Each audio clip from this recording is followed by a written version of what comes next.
Wars are often fought by patriots, or at least people so dedicated to a cause that they're typically willing to fight or die for it. Look, this actually has strategic value for governments. Some of them actually use it to their advantage.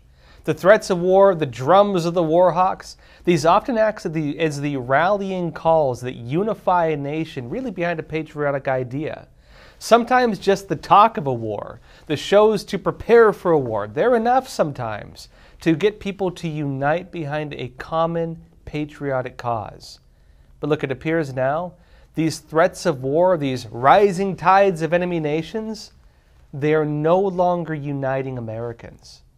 Now look, let's go back in time. Remember when President Trump was in? North Korea was regularly threatening a global nuclear war. Every story they had on this was national news. Trump was calling the North Korean leader Rocket Man. He explained on Twitter that I too have a nuclear button, but it is much bigger and more powerful one than his, and my button works. Remember that? Look, Democrats lamented in fear of a looming third world war. It was national news all the time. Conservatives were cheering and laughing at Trump's antics. Eventually, Trump crossed the Korean DMZ. He held peace talks with Kim Jong-un. He even gave Kim Jong-un a copy of Elton John's single Rocket Man, although he noted that he scratched off the Made in South Korea sticker before he gave it to him. Look, back then, just about every story on this was huge. It seemed like everyone cared. And now where are we at? It seems like stories on this, of global war, of the nuclear threats, they barely turn ahead. People barely pay attention to it, which is shocking. Look, given that things right now are arguably worse than they've been since the Korean War. North Korea may finally have the rocket technology that it always wanted. It's now planning to launch its very first military satellite. In response, guess what's been happening? The United States and South Korea, they just held their largest live fire simulation of a full-scale attack from the north. And who's paying attention? Look, days ago as well, it was revealed that Iran is suspected to have a new underground nuclear site. Not only that, the Iranian regime, they successfully launched a new ballistic missile that they showed can be launched in the back of a truck. That's technology that even the US doesn't have. This missile they made, it can evade radar detection, it can fly past air defenses, it can carry the heaviest payload of any other ballistic missile in Iran's arsenal. And it appears that people just do not care. They don't care. This is massive news. Given the history of these programs and what they can mean for Americans and really possible war, Israel has frequently launched attacks against Iran for less than this. And these stories are barely making headlines.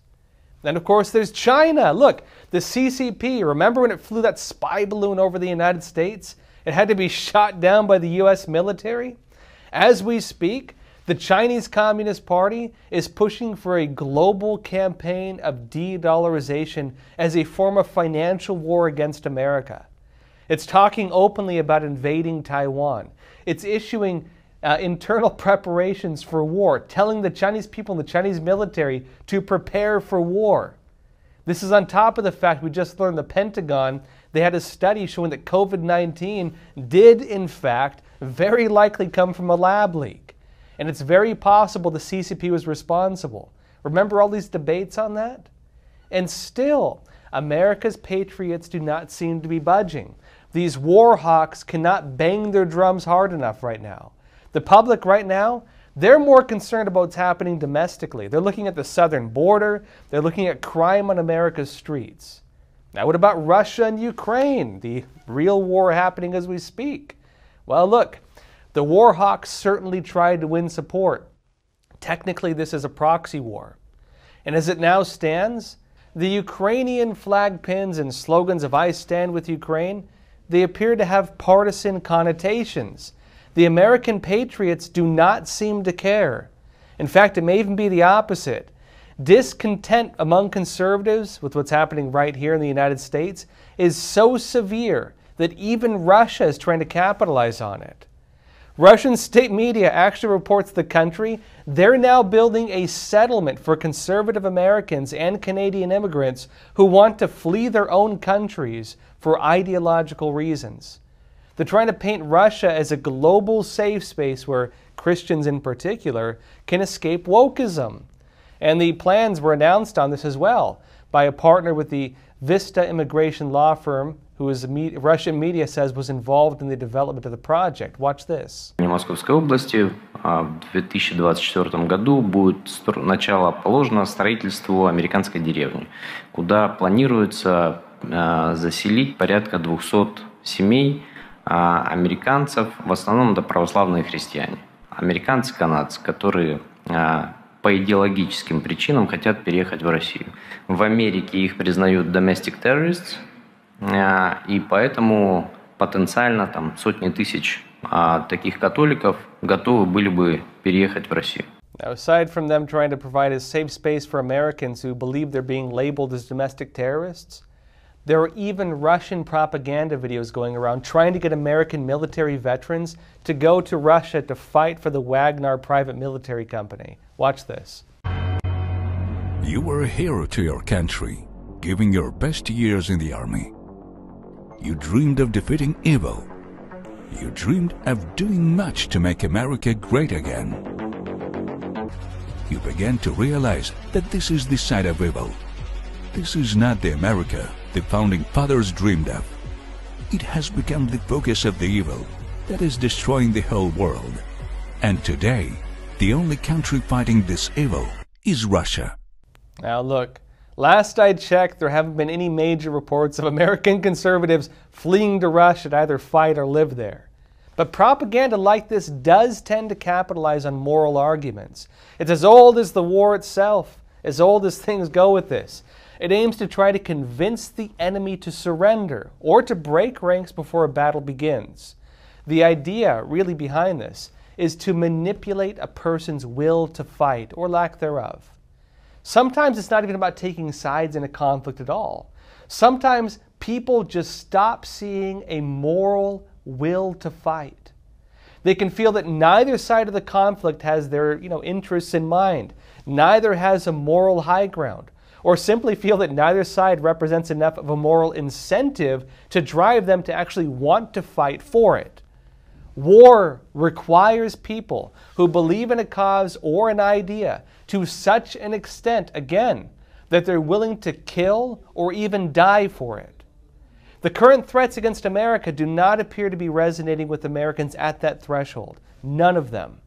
This is actually complicated as well for the powers that be.